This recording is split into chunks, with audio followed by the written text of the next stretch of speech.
Aloha imelised kuulajad, seiklejad, vaatajad, teisel pool ekraani. Minu nimi Kristel Laksmi-Titt on tulemas eetrisse imelisest San Diegost, Californiast.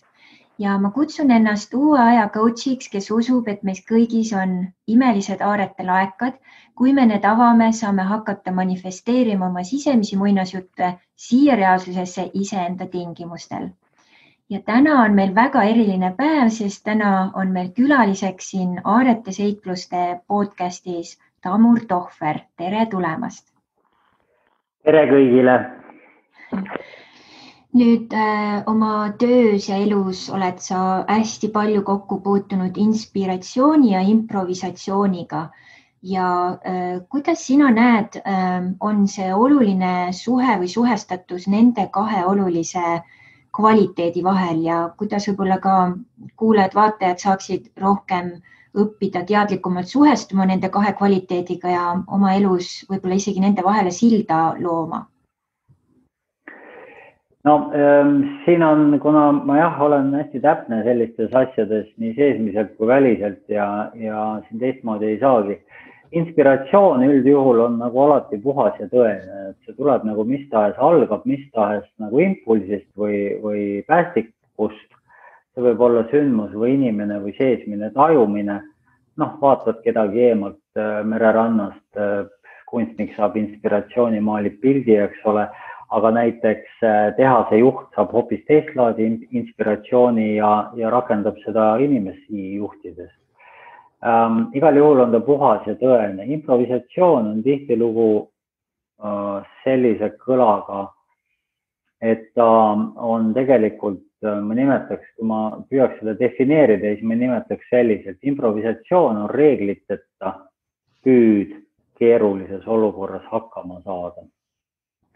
Ja see keeruline olukord võib olla nii meeldiv kui mitte meeldiv, võib olla ka loominguline kui mitte loominguline, läbi improvisatsiooni ka seda inspiratsiooni realiseerida.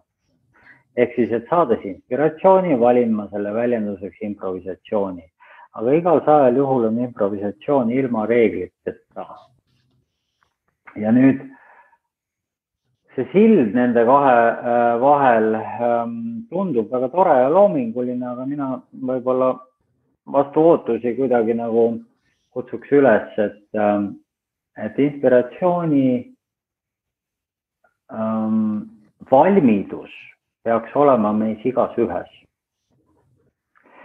Ja samal ajal, näiteks autoga sõites väga improviseerida ei anna.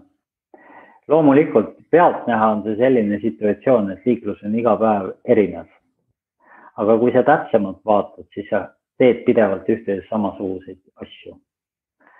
Sa oled tähelepanelik, sa reageerid vastavalt olukorrale ja lõppkokkuvõttes on see ikkagi niipidi limiteeritud sa ringi. Aga ma ei tee sellist asja, et ma sõidan keset kaherealist teed ja ma pidevalt teen pöördeid ümber oma teele. Aga ma püüan nagu välja tuua seda vahekorda, et lõppkokkuvõttes ma ütlen, et improvisatsioon on reegliteta, aga ta lahendus või väljend ikkagi vormistub kuidagi. Väljendus siis, mitte väljend. Et ta vormistub, omab lõpuks mingisuguse vormi ja see on, kuidas ma ütlen, et me ei tea lihtsalt seda teekonda, kuidas me seekord sinna jõuame.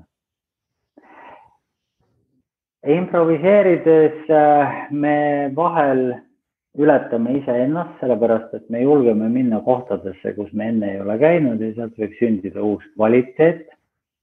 Siis me peame enne väga täpselt teadma ikkagi, et kas me soovime täiesti uut kvaliteeti ja olema ka valmis selleks, et me väsime näiteks selle improvisatsiooni käigus, kulutame ennast ära ja midagi uut ei sünni. Alati improvisatsioon sõltub osalejate valmisolekust ja soovist panustada.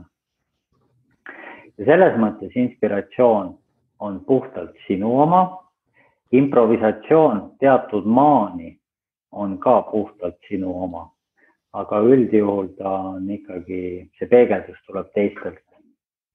Ja inspiratsioon toetab ja toestab improviseerimist.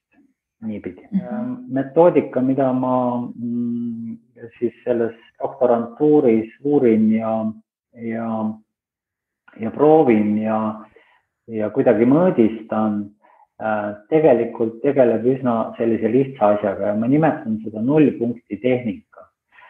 Seda läheb siin pikaks võib-olla selgitada, aga põhimõtteliselt on see arusaam, et emotsioonid tekivad automaatselt. Automaatselt selles mõttes, et niipea kui nähtus ilmneb, niipea on meil mingi tunnetus selle osas ja mingisugune reaktsioon. No ütleme nii, et kõigepealt on aktsioon, ehk siis mingi tegevus või nähtus ja siis on reaktsioon, ehk siis see sõna koosneb reaktsioon, reaktsioon, ehk siis tegevus ja vastutegevus või eelmisest tegevusest tulenev tegevus. Siis kahe selle vahel on tegelikult 0 punkt. See on üks hetk, kus sa ei ole mitte kusagil. No, kui sellest 0 punktist täpsemalt rääkida, me kõik oleme seda kogenud. No näiteks, kui on olnud suur läbielamine, tüli kellegiga, mingi tohutu kurb sündmus, mingisugune, antud hetkel siis negatiivne juhtumine, siis me tunneme kõik tohutut tühjust. Ta röövib meilt kogu energia. Ja meil ei ole mitte, kuidas ma ütlen, mitte vastumeelsust midagi teha, kuidagi midagi edasi nagu tegutseda, vaid me lihtsalt isegi ei tunne vajadust. Me lihtsalt oleme seal, ei kusagil ja kogume ennast, ütleme nii. Nüüd, kui veel tähele panna, siis inglastel on, kõik teavad see komme pakkuda tassikest teed. Peale seda, kui tullakse ootamatu uudised. Küsimus ei ole mitte igatsuses selle suurepärase tassikese tee järele, vaid pigem ikka selles, et kuni me istume maha, kuni me keedame seda teed, siis see tee tõmbab ja nüüd me alles hakkame jooma. Meie emotsionaalne olukord seespool muutub. Erutus langeb lihtsalt. Ükskõik, mis see on. Ehmatus, äkk vihapurse, kurbuse moment, rahuneme maha.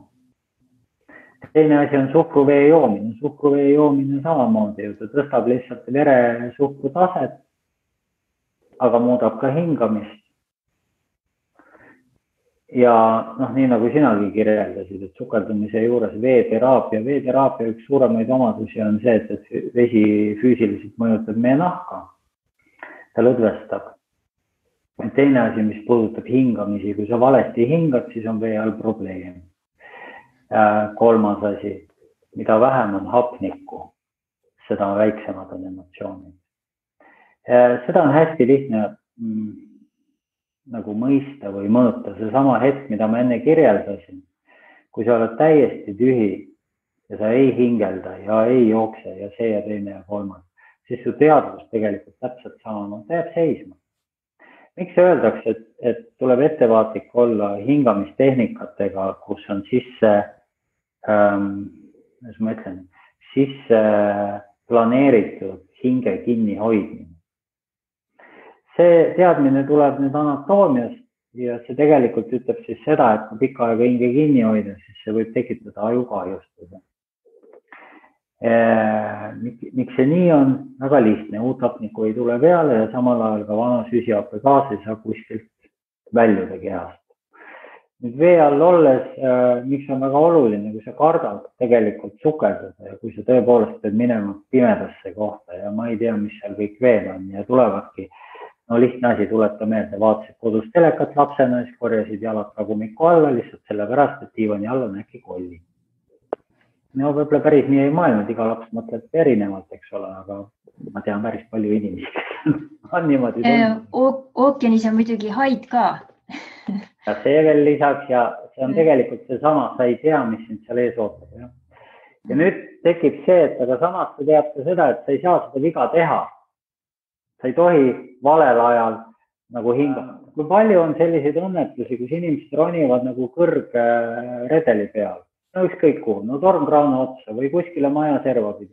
Ta ühel hetkel laseb käed lahti ja kukub alla. Ja mitte sellepärast, et ta ei jaksa enam, vaid sellepärast, et tal tekib hirm. Ja see hirmus vorm sellel hetkel on selline, no ma ei tea, kas ma ikka saan hakkama. Või ma vist ikka ei saagi hakkama. Või ma juba tunnen, mul on vist käed libedaid ja moodustasin, mul on valed asjad jalga ja kõik see ja see kuhjub suureks palliks. Tegelikult tuleks sellisel hetkel jällegi on see tasakaalu hetk ja tegelikult see sama 2 taipamist. Kui ma enne jätsin selle kirjelduse pooleli sellest 0 punktist, sul on võimalus see emotsioon, mis üles keris, kinni püüda, peatada ja ära lahustada. See tähendab, sa ei pea reageerima nii, nagu sa tavaliselt reageerid. Ja siit tegelikult, mina ütlen nagu sellest ja selliselt. Doktori pealkiri muideks on, et milleks hirmu karta. See on teatud sõnade mäng. Aga see tähendabki seda, kui sa seda ei loo, seda hirmu, siis seda ei eksisteeri, pole olemas. Ja võt see 0 punkti moment on lihtne märgata, aga siin on 2 asjaolu selle juures. Esiteks sa pead harjutama eristamist, et taibata, et selline asi on üldse olemas. Ja teine asi, sa pead harjutama seda tasakaalu, et mõista, et sul on võimalik see peatada.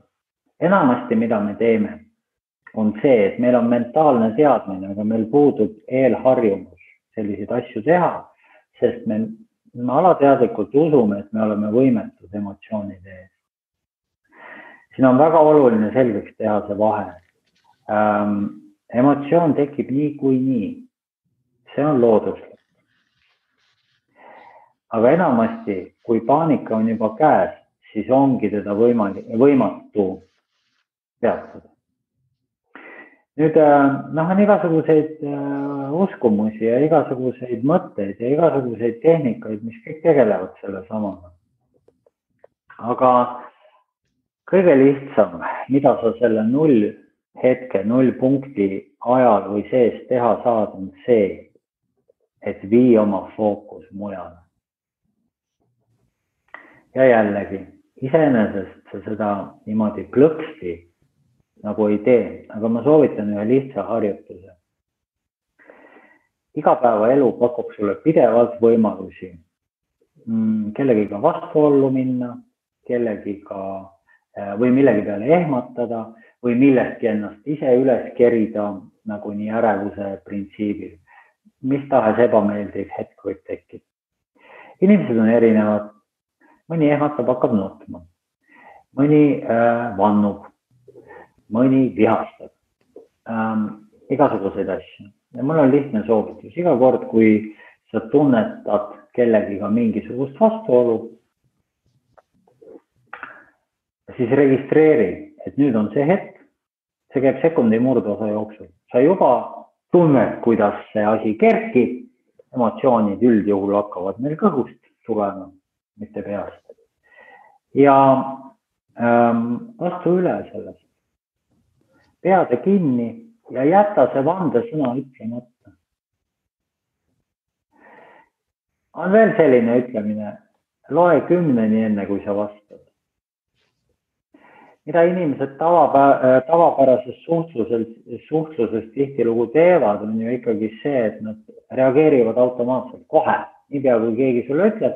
Ja tihtilugu negatiivsete situatsioonide puhul on seal selline, kuidas ma ütlen, rindejoon tekib. Kohe võetakse kaitsev hoiak, see ja teine ja kolmas. Kui tahad ennast tähele panna vaatekõrvad, sa lähed selliseks kohe. Mis see tähendab, et õlad lähevad veits kühmu nagu poksi, nagu sportlane, eks ole. Valmis haarama, valmis blokeerima, tegema mingeid selliseid asju. Ja pärast siit kõik turi on kinni, lähen massööri juurde. Miks ta kinni on? Sellepärast, et sul kogu keha läheb pingesse.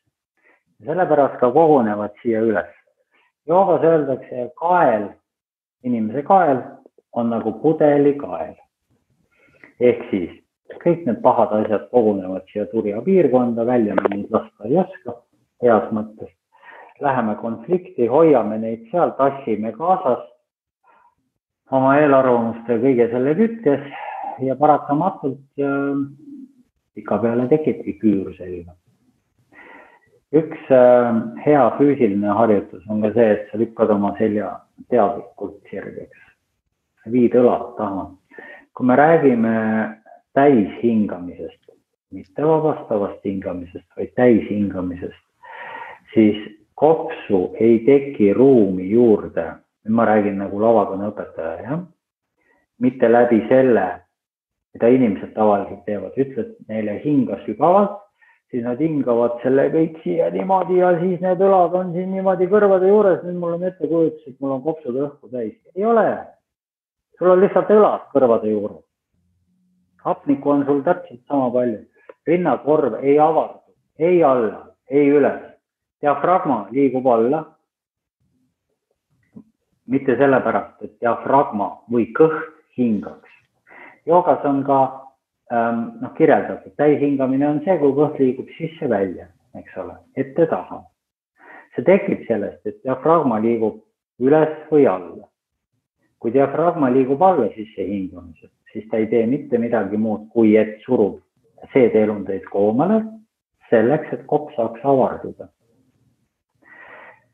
See on allapoole liikumise osas, aga kuhu kops veel avardub reaalselt? Meil on roided, mis kinnituvad siia selle rindmiku luu külge ja need liiguvad niimoodi. Jah, kõik on seda kogenud. Hingad sügavalt sisse, õlad lähevad taha, sellepärast nad lähevadki taha. Ja vaat niimoodi avardub kops.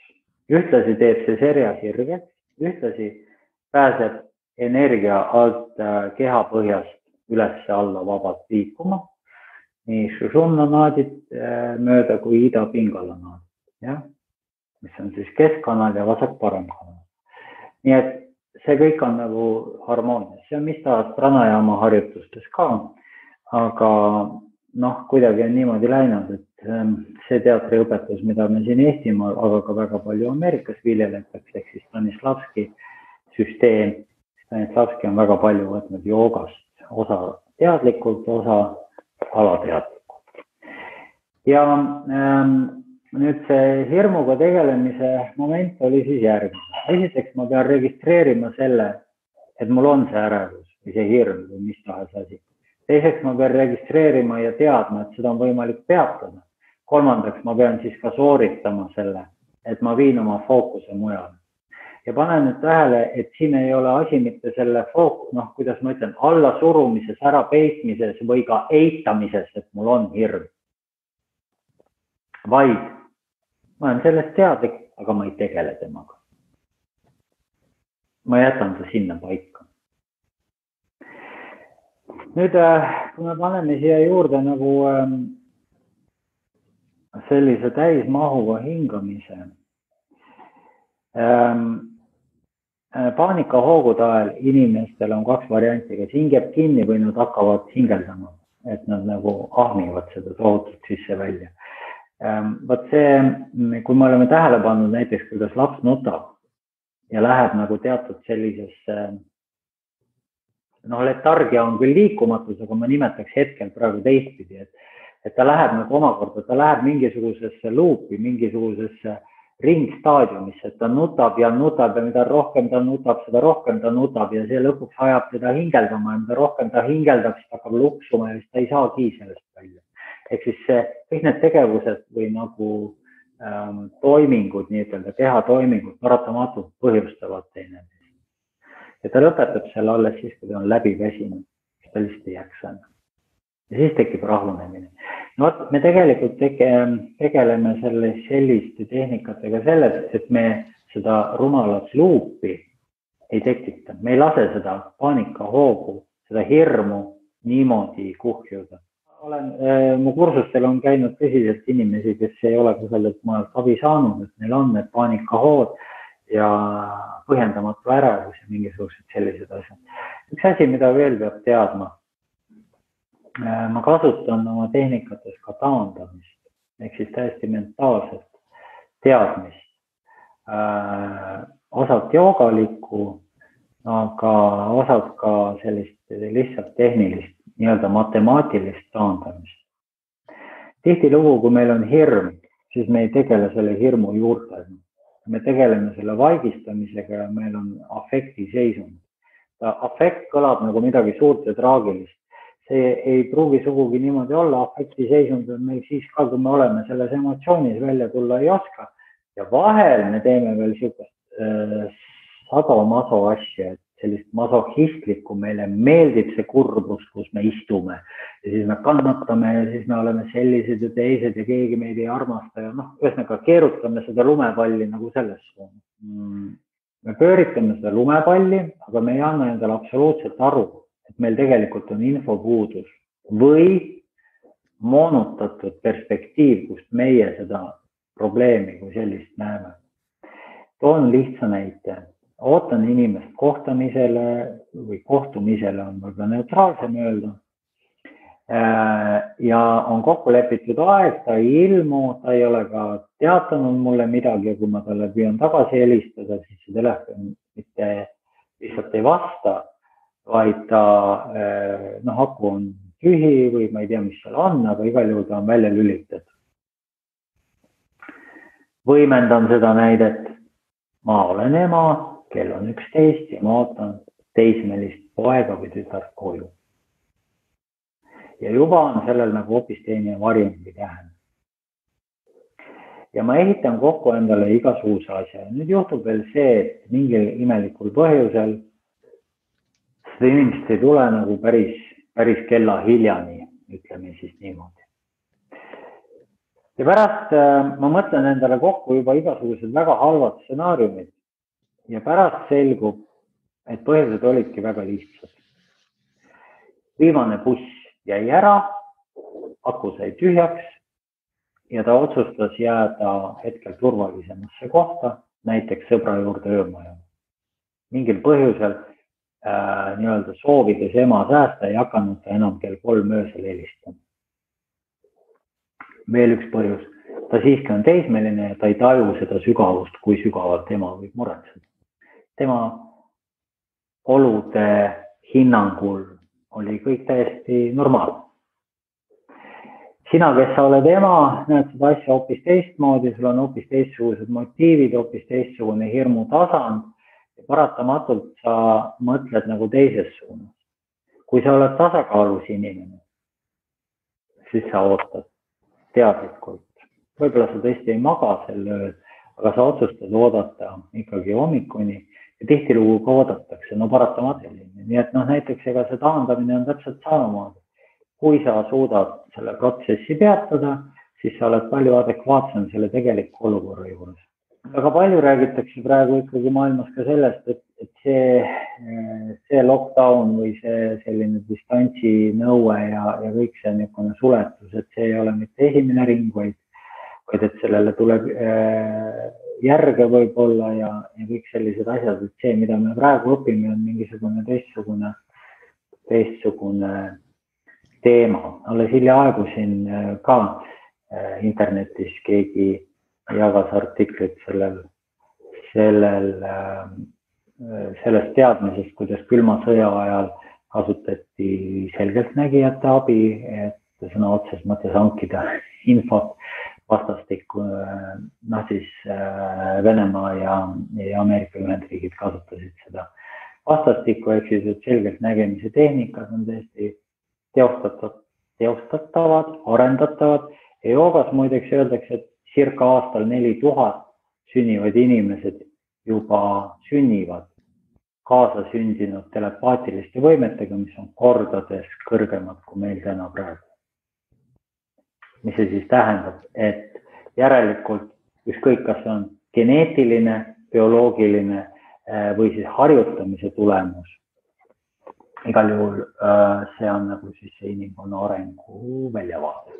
Ja see ongi tegelikult väga ilusti juhata võib-olla sisse ühe lisateema, millel ma sooviks sinuga koos natukene sügavuti vaadata. on meie see liikumine uude maailma, et sa oled sellel teemal võtnud sõna siin ja seal ja ma leidsin ka ühe artikli, mis sa siin ühes kultuuri kategoorias jagasid ja seal sa räägid sellest tõesti sügavuti ja ma usun, et ka võib-olla see koroona nüüd, mida ta teeb, ongi, et ta kohati nagu survestab meid vaatama sellesse saarete laekasse, et mille otsas me tegelikult oleme kõik istunud terved oma elud ja sealt siis ükshaaval järjest välja võtma neid sisemisi aardeid, sisemisi talente, oskuseid, teadmiseid, mis meil on kogu elu kaasas olnud, aga mida me ei ole siis kasutanud, mis on seal passiivselt magavas olekus olnud ja minu enda kogemus just kas või alustades siin podcasti tegemiste või oma raamatu käsikirjaga praegu tegelemine, ma olen olnud hästi sellises halvavas hirmus või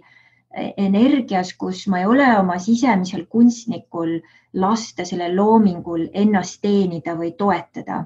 Ja nüüd see uus maailm, kuhu me oleme liikumas, ma ise tunnetan ja ma saan aru, et ka sina oled seda meelt, et me just ongi nagu selline julgustamine või õhutamine, et vaatame enda sisse ja paneme kõik need võimed, ka need loomingulised võimed siis tööle ja leiame need väljundkanalid ja siis me saamegi hakata mitte ainult iseenda jaoks looma seda teist reaalsust ja paremat reaalsust ja jätkusuutlikumat reaalsust, aga tõesti ka planeedile Maa ja suuremas üldplaanis muidugi me oleme tõesti nõela tähtsusega, aga samas ikkagi me oleme siia kehastunud, et miks siis raisata seda kehastumist, et natukene teadlikumalt luuagi seda siis uut maailma.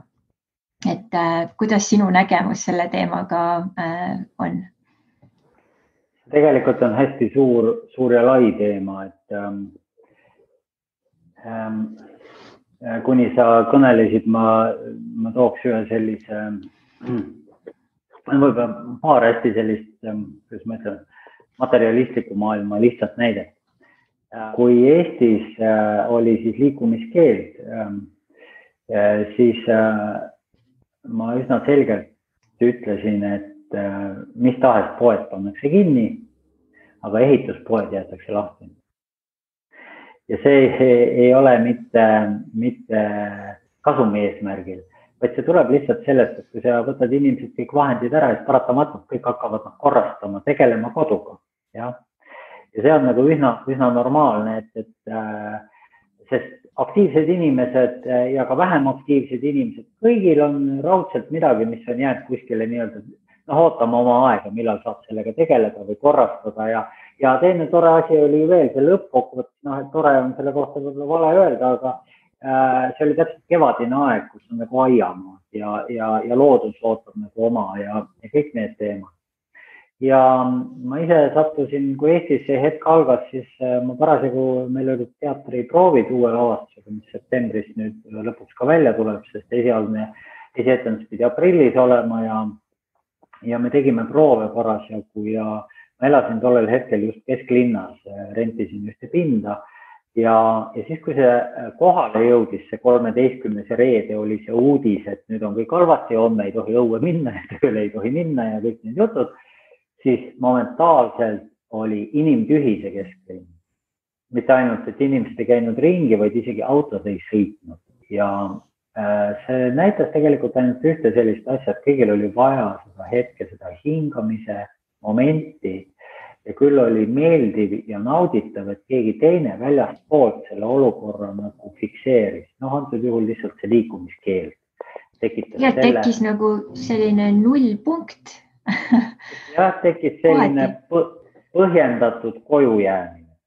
No loomulikult sellel oli siis nagu kohe ka igasugused inimesed ja ütlemised, kes hakkasid ennustama kõiki muid asju.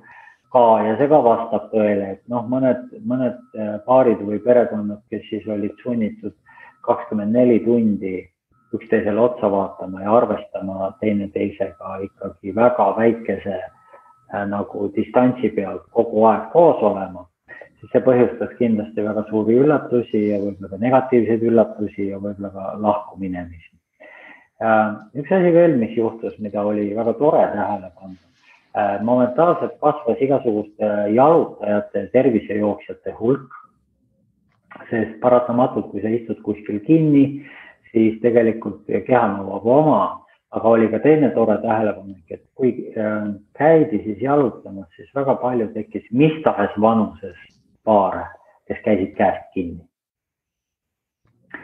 Kui seda võib-olla igapäevaselt tänaval nii palju ei märka või ei ole, siis väga palju oli just sellist teineteise hoidmist ja märkamist, et see oli nagu hästi-hästi tore ja üleüldse on tegelikult viimasel ajal tore ühiskonnas vaadata, kuidas vanemad inimesed käivad käest kinni ja ka näiteks suudlevad avalikus kohas või mis iganes. No ma ei pea siin silmas mingisugust sihukest kirglikku suudlemist, vaid pigem nagu sellist toredat musi andmist, eks ole, et seal on nagu, aga see näitab seda hoolivust ja see näitab nagu, Eesti ühiskonnas see ei ole liiga tavaline, et tervitades kallistatakse, antakse võsemusi, mida näiteks Prantsusmaal või Itaalias on tõesti iseenesest mõistetav. Ja palju selliseid väikseid märke ja nüüd see oligi nagu selline väärtuse inventuur käis läbi. Jah, kindlasti ja ülesleidmine, iseenda ülesleidmine, teineteise ülesleidmine, aga üks suur asi veel, et elu ei ole mitte ainult jooksmine. Et elu ei ole mitte ainult nagu kodust väljapoole, sest me tihtilugu tegeleme ikkagi nende kaduvate väärtustega selle asemel, et püsivate väärtustega tegeleda.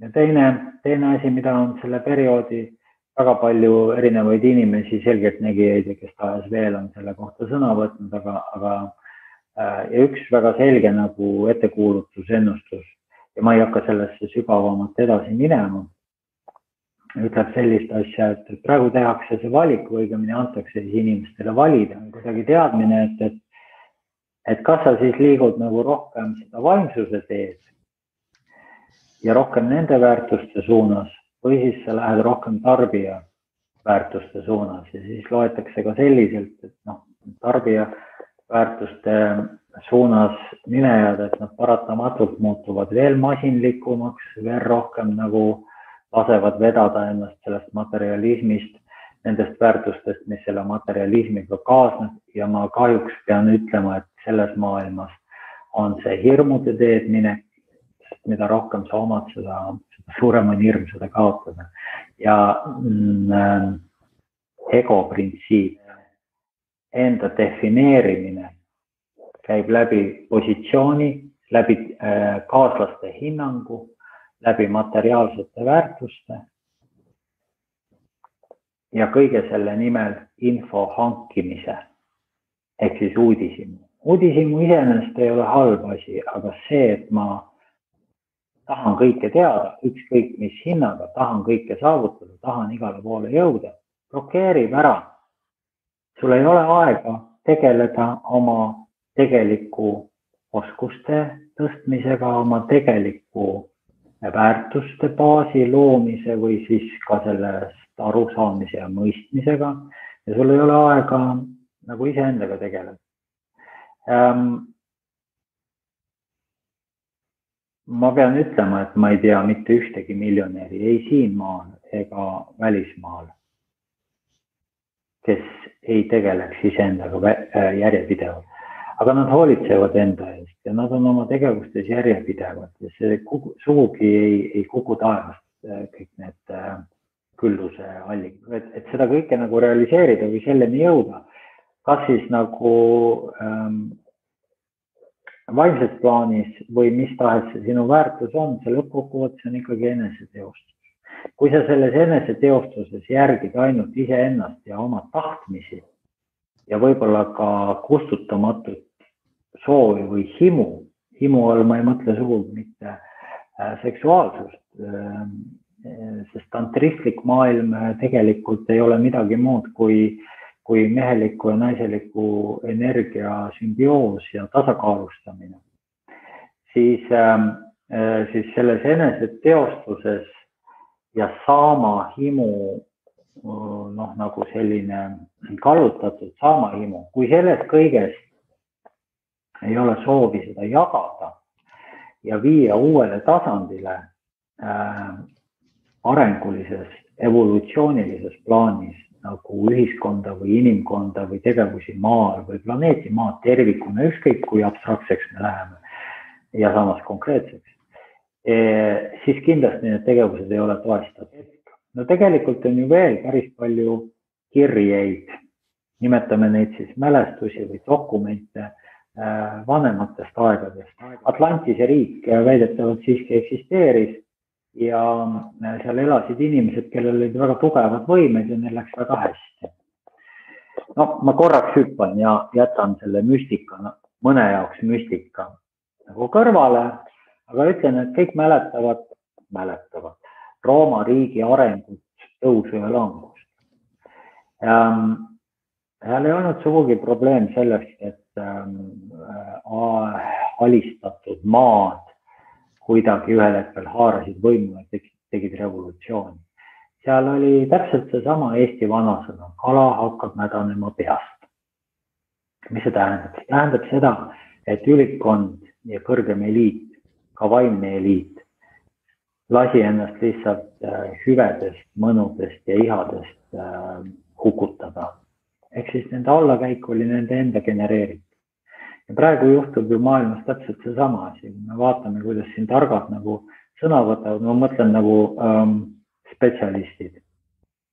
Nii et samaaegselt tuleb ökoloogiakriis, samaaegselt on poliitilise suutmatuse kriis, ehk siis, et ükski ühiskonnakord ei rahulda enam.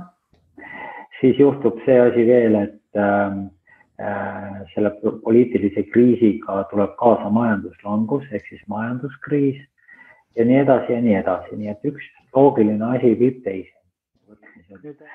Ja need tagasilöögid on suured ja kuskilt pisitasa hakkab väga selgelt ja järjest häälekamalt imbuma see teadmine, et need asjad, mida on peetud müstikaks, osutuvad täiesti teaduslikult tõestavateks parameetriteks, mida me oma ignorantsuses ja egoismis ei ole soovinud tunnistada ja paratamatult, kuidas ma ütlen, aeg nihutab selle paika. Kahjuks on niimoodi, et enamasti me ei õpi enne, kui me kannatame. Läbi kannatuste me õpime. Aga see, nagu sa enne ka nimetasid, see selline kell pandi seisma, tavaharjumused korjati kokku, sunniti ümber harjuma.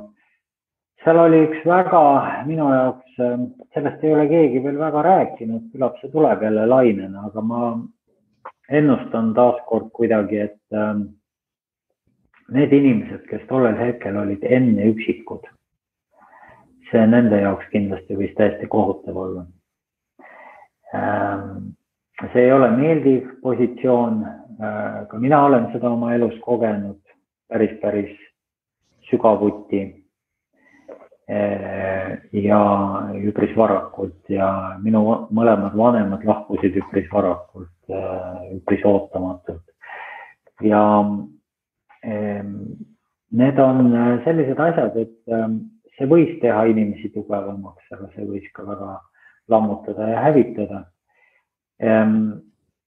Ja see on üks väga huvitav protsess, mis tegelikult praegu toimus, et ühest küljest, ja see on väga ohtlik protsess, ühest küljest inimesed loomulikult suhtlus liikus virtuaalseks. Mindi nagu veebikeskkonda, mis on mingis mõttes fantastiline, see lähendas maid ja rahvaid hoopis teisel viisil, hakati palju aktiivsemalt suhtlema väljaspoole, see on ka nagu praktiline, tekkis rohkesti ka vaba aega, ütleme niimoodi, selliseks suhtluseks ja niimoodi. Ja inimesed tajusid, et vau, et see on vahva ja see on võimalik. Teisest küljest nad samaaegselt kindlasti tajusid seda igatsust kohtuda samas füüsilises ruumis ja tajuda teineteist, sest lõpeks näiteks ka teatri tegemine saab nagu parimal viisil teoks ikkagi ainult tänu sellele, et sa tuled sellel konkreetsel kokkulepitud ajal sinna teatrisse ja sa võtad osa mingisugusest protsessist, mis sind ülendab ja vabastab ja puhas põhjusel, et me vajame kollektiivset elamust. Ja see on antropoloogia. Ja see on ka semiootika, kultuurisemioootika, et miks me nii talitame. Ja võt siin on nüüd see selline protsess, mis siis nagu nüüd ma lõpuks jõuan sinna, kus sa alustasid, see uue maailma teke.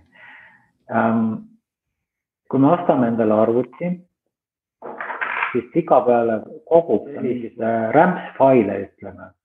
Sellised rämpsfaile, mis mis salvestuvad kuskile, kus tavakasutaja neid isegi ei oska otsida. Aga nad salvestatakse arvuti poolt lihtsalt nagu teatud turvalisuse huvides selleks, et neid nagu mingil hetkel uuesti käivitada ja me oleme abitud selle prügi suhtes. Me ei saa sellest prügist muidu lahti, kui me peame tegema ühe lihtsa asja, et me peame nagu maha installeerima kogu selle programmi, kogu selle tarkvara ja nüüd, kui me installime selle uuesti ülesse, siis see võetakse kuskilt puhtast andmebaasist, kuskilt puhtast, see ei ole abstraktne, see on nagu, ütleme, kui meil on Maci arvuti, siis Mac laeb seda pilvest, sellest originaaltehase pilvest, kus ta algselt loodi. Nii et ta tuleb täiesti puhtana otse üle interneti, midagi sinna vahele tulla ei saa. Mis see tähendab? See tähendab seda, et meiega põhimõtteliselt tehti teatud või vähemalt püüti teha samasugune restart. Ma ütlen kogu aeg, meiega keegi, see jooga printsiibis on palju lihtsam. Sulle anti võimalus puhata, et sa mõistaksid sina just üksinda, et sa mõistaksid kui üksik isik, mis on sinu tegelik väärtus, sinu tegelikult huvid, kui väsinud sa oled, kui puhanud sa oled, mis sa edasi tahaksid teha, kellega sa seda edasi tahaksid teha ja nii edasi. Ja kõik sellised asjad ei ole tingitud mitte ainult kasuahnusest, vaid inimesed nagu oma uuendamise soovis ja parema loomise soovis paratamatult mõtlevad välja selliseid asju ja kui nad siis need asjad välja mõtlevad, siis kuskil nad peavad rakendust leida. Ja tasub tähele panna seda, et muidu me ei teeks ka seda podcasti praegu, kui Zoom ei oleks, ega siis Zoom üksinda ei mõelnud seda tarkvara välja. Skype for Business, Google koosolekud, igasugused, mis nagu plahvatuslikult korraga arenesid, eks ole. Nii et see ühest küljest on loomulik, et selline evolutsioon toimub ja tänu sellele see kõik toimubki. Nüüd võt sellises nagu restardis võetakse maha need mõttetud asjad ja on meie asi otsustada igal ühel personaalselt jällegi, sest ühiskond, inimkond ja nii edasi ei ole mitte midagi muud kui üksikisikute summa. Ja sellest lähtuvad otsused, järgnevad teod ja igasugused asjad. Kui sa võtad iga ühe üksikuna, siis vaevalt, et keegi tahab, kuidas ma ütlen, olla halb inimene, vaid ta tegutseb talle ette antud teadmiste omaduste raames, kui ta neid muuta ei soovi, siis ta jääbki nii tegutsema ja on selles tegevuses kas tulemuslik või mitte tulemuslik.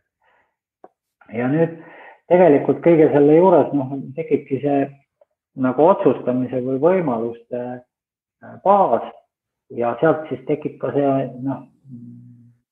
heas mõttes prognoos või võimaluse hindamine, et kumba teed sa soovid minna, kas sa tahad edasi tekitada seda rämpsu sinna liigeste vahele kuskile, mis lõpuks takistab sul nagu normaalselt elada, või sa jääd sellesse temposse, puhtusesse ja selgusesse, mis sul oli või mille sa saavutasid nüüd selle liikumispiirangute ja kõige selle ajal.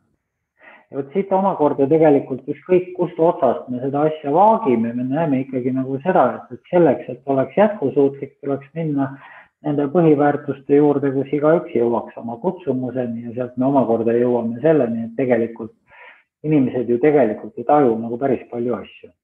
Kui sa räägid jällegi mis tahes üksikisikuga, siis kõik saavad aru, et majanduslangus, mis asi see on siis?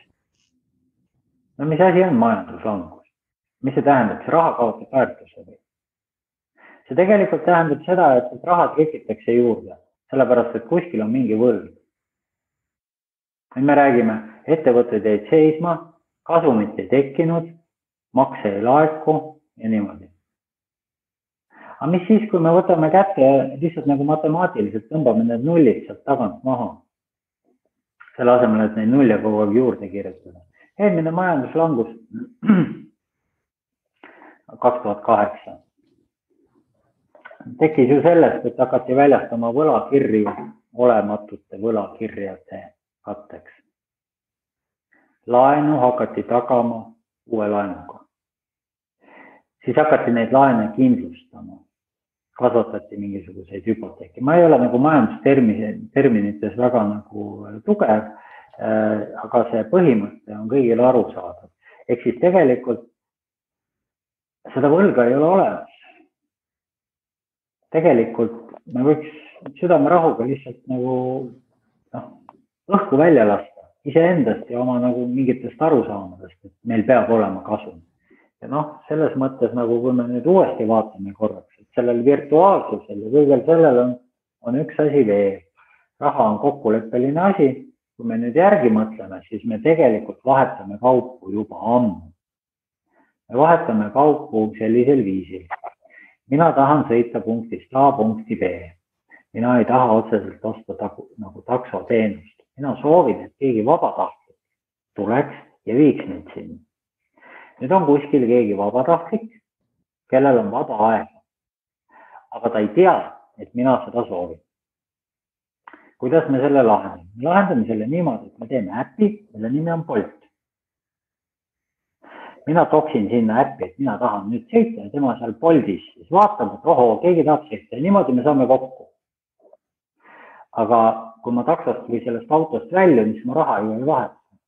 Meil on kokkuleppeline summa ja selle kokkuleppe garanteerib pank. Aga päriselt seda raha ei eksisteeri, nii nagu ta tollel ajal kuldtükkidena eksisteeris. See on tegelikult kokkulepe, mida nagu pank garanteerib. Tegelikult eraisik vahetab teise eraisikuga teenust, ehk siis üks sõber aitab teist. Ja täpselt samamoodi on Airbnb tegelikult ju ka. Muidugi ütlevad inimesed, et päriselt tegelikult seal ei teki kasum, et tegelikult on see kahjum. Aga ei ole nagu selles mõttes spetsialist, aga põhimõtteliselt selline kaupade vahetamine ja ka seadusandlus nende ümber kui eksisteerib. Praegu me teeme podcasti, oli aegu, kus selline asi oli ainumõeldav ainult, et sa kuulad raadiot ja nii on, teist varianti pole. Ja ei ole seda teist varianti kahel põhjusel. Meil ei ole teadmisi tehnoloogiast, aga meil ei ole ka materjale, kuidas seda tehnoloogiat läbi viia. Meil ei ole ka näiteks seda teadmist, et meil on puutetundlik ekraan, meil on aplikatsioon, ehk siis rakendus. See töötab ainult sellel põhimõttel, et mu näpp on niiske. See on füüsika, seal ei ole maagiat, aga maagia on see, et kuidas see info siis ühest teiseni jõuab. Ja seda tegelikult, me oskame seda teostada, aga ma kardan küll, et meil tegelikult ei ole sellestki arusaamist, kuidas elekter töötab. Nii et tegelikult müsteeriumid on väga-väga suured meie jaoks. Me ei saa sellestki aru, kuidas inimkeha ennast ikkagi tervendab. Jällegi, mõistusega me saame aru, raku tasandil on see kindlaks tehtud, tõestatud ja nii edasi. Aga kogu see asi, kuhu me tegelikult peaks oma teadvuses jõudma, on see mõistmine, et me tegelikult ei oskaks seda kõike järele teha. Ehk siis loodus on neist üle igas punktis. Ja meil on jäetud üks nagu niidiots, ütleme niimoodi, ja see niidiots on olla endale tasakaalus ja olla heas mõttes vastuvõtlik ja avatud ja ka heas mõttes mitte tekitada juurde läbi rumalate otsuste seda ebastabiilsust. Julgen öelda küll, et kui mina oma elatud elu peale natuke tagasi vaatan, siis ma selgelt näen, kus oleks võinud minna teistmoodi ja samaaegselt on selge, et ma ei saanud minna teistmoodi. Ma ei oleks praegu siin selles kogemuses ja ma ei soovi ka seda öelda, et see on nii piiratult ette määratud, et nii ainult nii. Ei, sul on kogu aeg see, jälle muinasjutt, eks ole, 4D rist. See lähed sinna, saad seda, lähed sinna, saad seda. Ja siis kõik need asjad on nagu koos, aga ta on ikkagi, pane tähele, ei ole nii, et on ainult need valikud. Ja sulle ütleb, et sa ei või nagu 2D vahelt minna. Me jääme püsti ainult siis, kui meil on tasakaal. Tasakaaluni me jõuame ainult siis, kui väline müra peatada. Meditatsiooni ja keskendumise ainus eesmärk ei ole mitte see, et tõsta telepaatilisi võimeid. Ei, harjutada välist müra vähendamine aja. Ja vahel inimesed küsivad, et aga kui sa teed neid harjutusi ja igasugu asju ja et kuidas sa nagu jõuad, et nii palju muud on ka vaja teha, siis tegelikult läbi selle, et sa lubad endale selle aja neid harjutusi ja selgeks mõtlemisi teha, su efektiivsus tõuseb nii palju, et seda aega tuleb juurde lihtsalt ja jaksamist on rohkem. Võib-olla nüüd minu mõttearendused on natukene sellised pikad ideerongid ja iga vagun on seal natukene erinev, et kui sa sissepoole vaatad, siis leiab sealt tuhandeid eri teemasid, kus suunas nagu minna. Et selles mõttes on see huvitav, et see headus alati ikka veel jääb peale ja samal ajal see vahekord ei ole kunagi niimoodi, et 40 on halba ja 60 on head, et see ikka on niimoodi kuidagi 49 ja 51 on see vahekord. Et hästi piiri peal kogu aeg. Et mida sellest ajast õppida võib-olla ongi nagu ikkagi see, et kui sulle antakse võimalus pilk sissepoole pöörata, siis tee seda rahulikult, ükski ülesanne ei ole liiga suur, et ta sind enda alla mataks ja samas tuleb see ülesanne sinu konkreetse juurde tagasi nii kaua, kuni seda ära lahendab. See on nagu võib-olla see märk selle uue ja vana maailma lähedal ja siis, kui see isikute hulk on piisavalt suur, siis see maailm pöördubki. Tollel hetkel see pöördumine toimubki. Nüüd lõpetuseks, kui võtame sellise väga laheda küsimuse, et nüüd, kui tulebki mingi selline aeg, kui sind enam siin selles reaalsuses ei ole ja keegi leiab sinu kohta infot, et mis on see pärand, mida sa sooviksid endast järele jätta või kui hiljem inimesed vaatavad, et ahaa, et see oli see, mille eest Tamur seisis ja need olid need teemad, mis talle südamelähedased olid. Ma ei arva, et ma kuidagi väga originaalne olen, et kui ma ütlen, ma arvan, et ma seisan ikka selle lihtsuse ja siiruse eest ja selle kaudu tekib see hoidmine ja hoolimine. Seda ei maksa nagu väga niisuguse emotsionaalse õhkamisena võtta, et ärge unustage, mida me siin ju ka oleme eelnevalt rääkinud, et mida suurem see inimene on ja mida rohkem, mida eile just rääkisin hea sõbra ja lavastaja Eero Spriidiga rääkisin siin ka lavastaja rollist ja igasugustest asjadest, et mida suurem tavaliselt see isiksus ise on või mida ka andekam seejuures, et seda lihtsam ta tegelikult on ja et ühel hetkel, kust see lihtsus siis tekib, on lihtsalt see, et sa ei pea ennast, sa ei häbene ennast enam.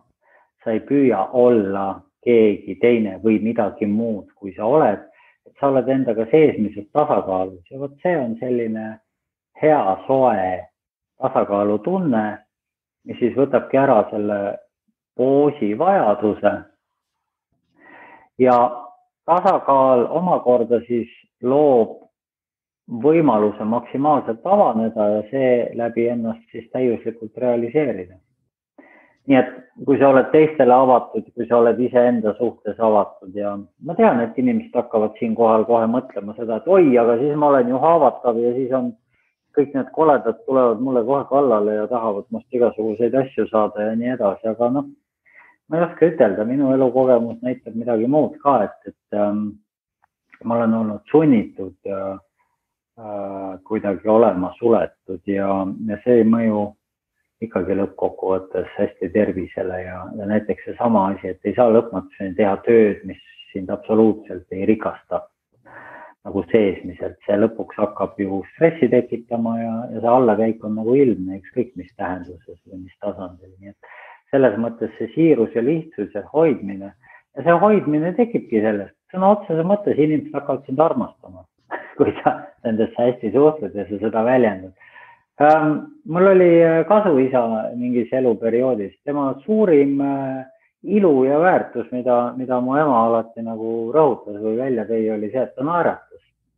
Ta oli suur 2-meetrine mees ja siuke turjakas ja tore ja ta elu jooksul oligi nagu hästi tihti ka juhi positsioonis, aga ta oli õiglane ja ta naeratas alati igaühele, absoluutselt. väga raske on sellisest inimesest nagu midagi halvasti mõelda või tema vastu nagu mingisuguseid seisukohti hakata hoiakuid kujundama selles mõttes. See on väga lihtne asi. Seal on üks tore asi veel, et ei teki nagu mitte murekortsud siia otsa ette, või tekivad sellised naerukurrud. See on hoopis teistsugune inimene vahel. Nii et vahel öeldakse naljaga poolest, kui te vaatate pühakute pilte, et pange tähele, siit on sile kõik. Sest neil ei olegi muresid. Sest pilt tehti ikkagi tegelikult ettekujutuse järgi, aga siiski ju kellegi ja millegi põhjal. Kunstnik kuskilt sai selle visuaali. Nii et need on tegelikult sellised lihtsad tähelepanekud. Aitäh sulle, armas Tamur, ja kui nüüd inimesed on huvitatud sinuga kontakti võtma, mis on kõige lihtsam, selgem viis seda teha? No ma arvan, et kõige mugavam kõigile on ikkagi kirjutada. Hetkel veel on mul Facebookis konto, see tähendab, et on minu nimeline leht ja sinna võib Messengeri kaudu siis teateid jätta. Või siis on ka Dharmasvasti jooga lehekülg, kust jõuab ka info minuni. Kõikide selliste teatud laadi isiklike huvidega midagi edasi õppida, ennast arendada, et selles osas tasub siis kirjutada ikkagi otse sinna Messengeri. Ja see on siis Tamur Tohver, kui sisse lüüa Facebooki, siis tuleb üles sinu leht. Jah. Ja sa oled ka valmis meisterdanud ühe väikese kingituse, et kas sa mõne sõnaga jagaksid, mida vaatajad, kuulajad saaksid jagada, sellised esimesed väiksed tibusamme enda poole teha? Need on kaks sellist väikest PDF formaadis meelespead. Lihtsam võib-olla on neid igapäevaselt rakendada, kui on enne olnud, on läbitud mõni kursus minuga, kas siis kõnekunsti teemal, eneseväljenduse teemal, ma ei tahaks seda väga niimoodi pompööselt kõnekunstiks nimetada, ehkki ta on kunst avalikult kõnelda. Ja ta siiski on eneseväljendus. Meil on väga palju elus probleemi sellega, et me ei oska rääkida ja kui me ei oska rääkida, oma mõtteid sõnastada sõna otseses mõttes, siis inimesed ei saa meist aru ja kui meist aru ei saada, siis see seab piirangud igasugusele suhtlusele. Ja teine, et need on sellised viis väikest tähelepanekut selles vallas, mida tasub meeles pidada.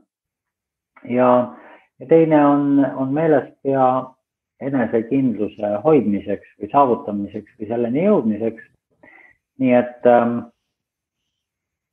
seda tasubki sellise pilgugi vaadata, need kahte erinevat. Ja need olid sul väga ilusti kokku pandud, et ma soovitan kuulajatel, vaatajatel täitsa need välja trükkida ja võib-olla omal kuskil kontoris seinale panna, et ma juba seda tegin, nii et hea, et panen ise ka töösse sinu nipid. Jah, nad said omal ajal kujundatud kursustel jaotamiseks ja sellise väikese tingitusena. Ja, nii et suur aitäh sulle, Tamur, selle aja ja oma pärlite jagamise eest ja soovin sulle imelisi uusi lavastusi, õnnestumisi, taipamisi ja seikluseid. Aitäh sulle, Tamur, et võtsid selle aja ja energia julgustada meil kõigil oma elu kutsumustele siis järgneda ja samas ärgata taaskäivitusele ja võtta julguse käest tugevalt kinni, avada uusi uksi ja need uksed, mis juba lahti on, vaadata, piiluda sinna teisele poole. Suur aitäh sulle ja imelist kuulamist, vaatamist kõigile. Kindlasti pange küsimusi, kommentaare, like ja kui need teemad helisevad, hakake ka siis Aarete seikluse podcasti järgijaks. Ja suur tänu sulle, Tamur, selle aja eest. Aitäh kutsumast, aitäh kuulamast.